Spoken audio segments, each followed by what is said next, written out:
Hey, I am Miles Stokes, one of the hosts, along with J. Rachel Edidin of Jay and Miles Explain the X-Men, a weekly podcast where we walk you through the ins, outs, and retcons of everybody's favorite superhero soap opera.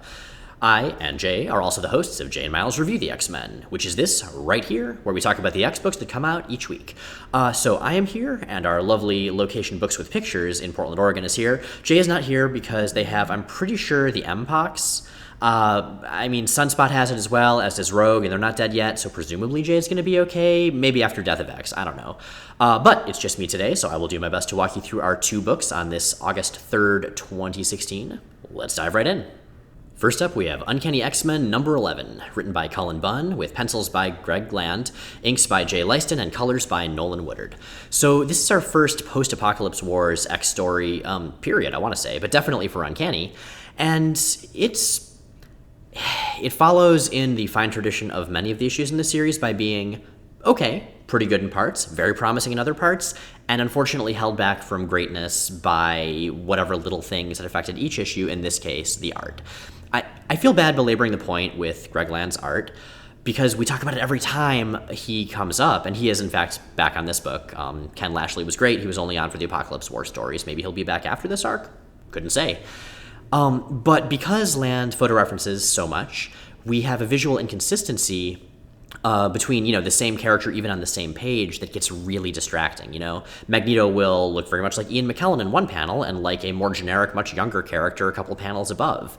Psylocke has another issue, as does Monet, which is the women in books with art by Greg Land are often supermodel perfect but not superhero expressive.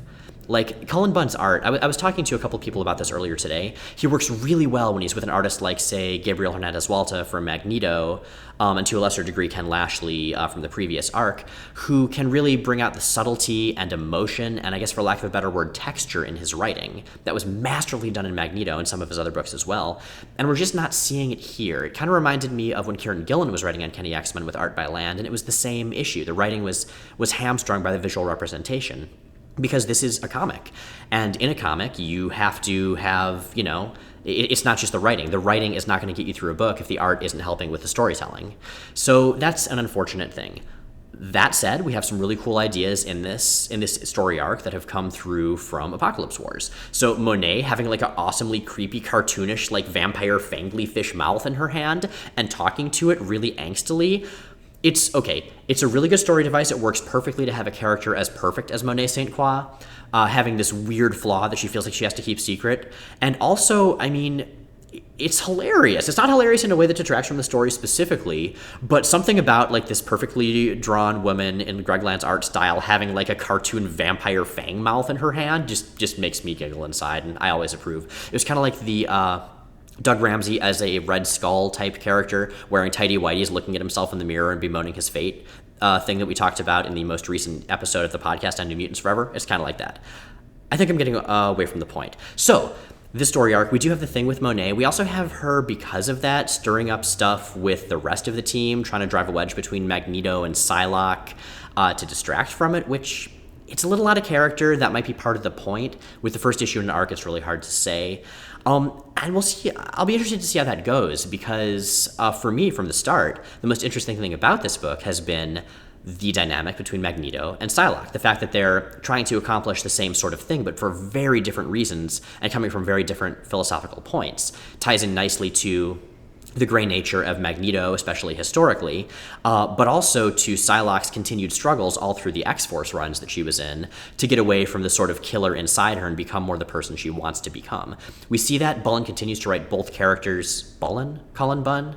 I guess if Cullen and Bunn were two people and they were in a Hollywood relationship, they would be Bullen. Anyway, Cullen Bunn writes both characters masterfully. That definitely hasn't changed. We also see Sabretooth fight a dinosaur for like 4 pages solid, which, I guess I'm fine with that. I'm not going to say no to Sabretooth fighting a dinosaur, even if it doesn't really contribute.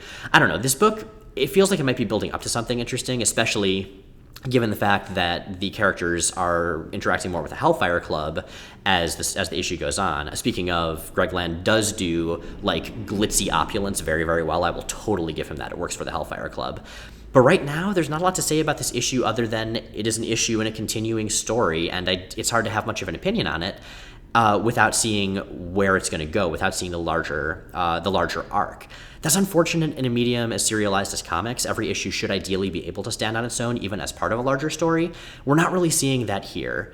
I wouldn't say it's a bad issue by any means, but I'm used to Uncanny X-Men being more than okay. And I know Bullen again can do way better than okay. So fingers crossed. I really want to see what I know this book can be, ideally with a better artist. But hey, if Land does better work, I'm totally open to that as well. We'll see how it goes.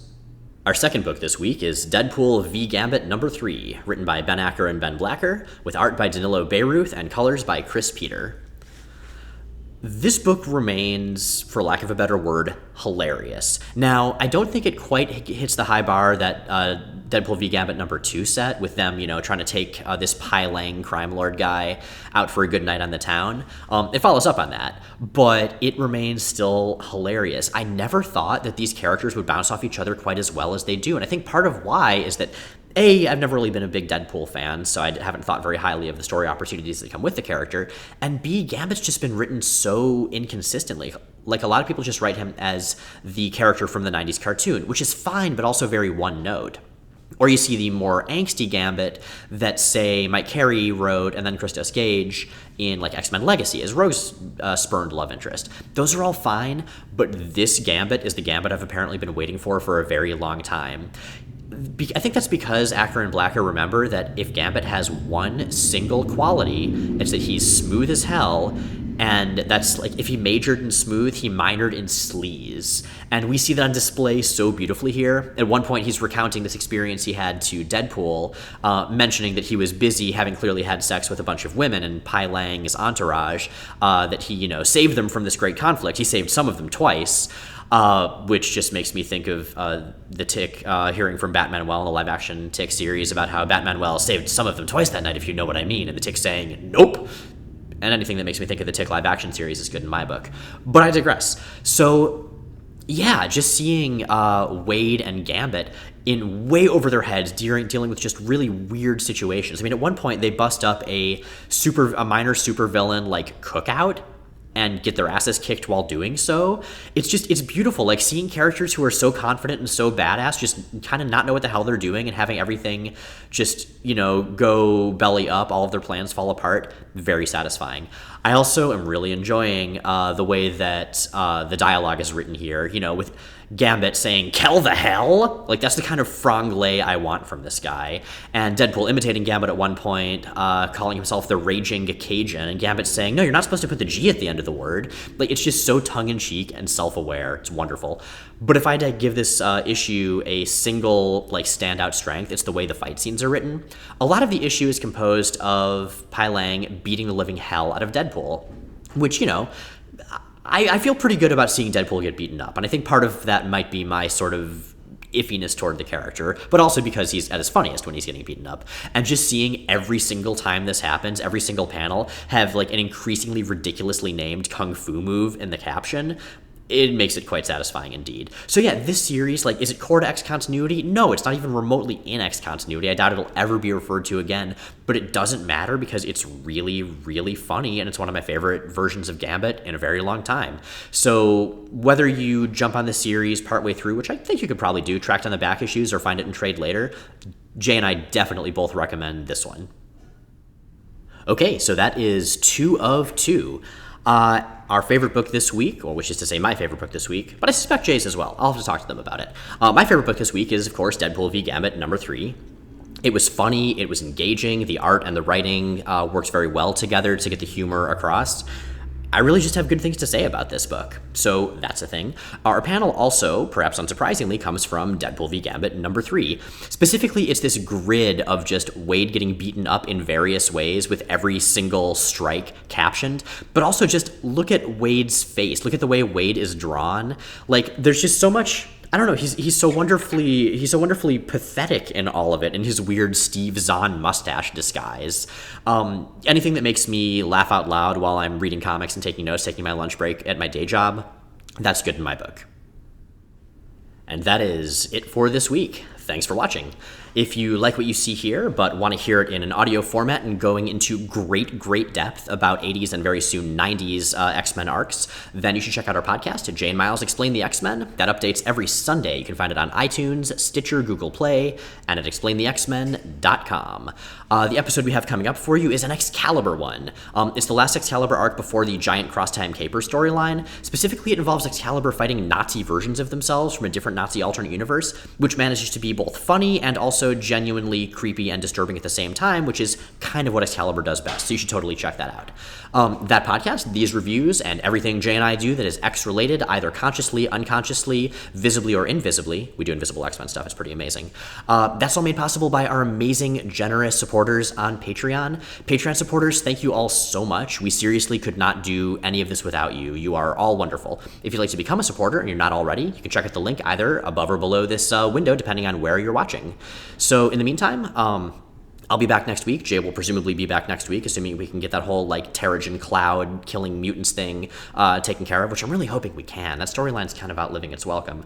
But yeah, we'll be back. We'll tell you more about more X things. Till then, take care.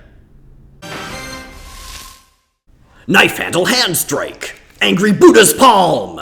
Punishing glare of livid fireflies. Thirsty monk's rage hold. Thirsty monk's rage toss. Uppercut of the quiet stream. Dragon hates bamboo. Butterflies lament. Burning walk strike. Golden face ballet. The glorious elbow of revolution.